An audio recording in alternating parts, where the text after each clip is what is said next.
Қайырлы күн, құрметті кітапхана оқырмандары. Бүгінгі біздің сабағымыз шахмат ойынындағы кездесетін және жиі қолданылатын шахмат терминдеріне арналатын болады. Шахмат партиясында жиі кездесетін терминдердің бірі ол мат. Біз өткен сабақта шах терминін талқылаған болатынбыз. Шах термині парсы тілінен алғанда патшаға шабуыл болып табылады. Ал бүгінгі сабағымызда біз мат сөзі, яғни мат араб тілінен алғанда патшаның өлгендігін білдіреді. Мат түрлері әртүрлі болады. Соның ішінде бала мат, сызықтық мат және ферзімен қойылған матты талқылайтын боламыз. Бірінші талқылайтынымыз ол бала мат. Бала мат дегеніміз, яғни ол небәрі 4 ходта қойылатын мат болып саналады. Ең бірінші патшалық пешкіні алға жылжытамыз. Одан кейін бізге дәл осылай қарымта қайтаратын болады. Осы кезде біз ферзіні өз орнынан қозғап шығаратын боламыз. Яғни мұна ұзын линияны жабамыз.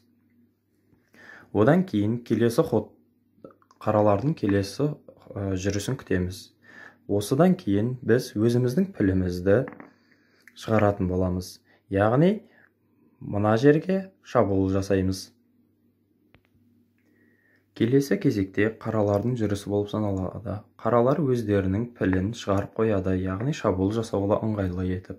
Осы кезде бізге қойылатын мат ол, яғни корольдік жанындағы пешкіні алып, осылайша мат қоятын боламыз. Бала мат, яғни бұл ең жеңіл мат түрі болып саналады. Келесі кезекте бізде сызықтық мат.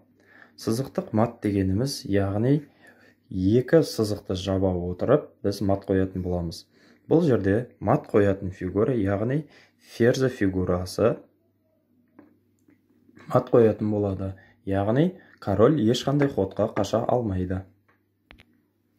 Корольдің ешқандай жүрісі қалмауының есебінен, яғни ешқандай фигурамен қорғана алмайды. Яғни біздің шах беріп тұрған фигурамызды ешқандай фигурамен алып тастау мүмкін емес. Осылайша қаралар бұл партияда жеңіліс тапты. Келесі алдағыда айтып кеткендегідей, келесі қоятын мат түрі ол ферзіме мат. Яғни ферзіме мат деген сөз, ферзі фигурасы король патшаны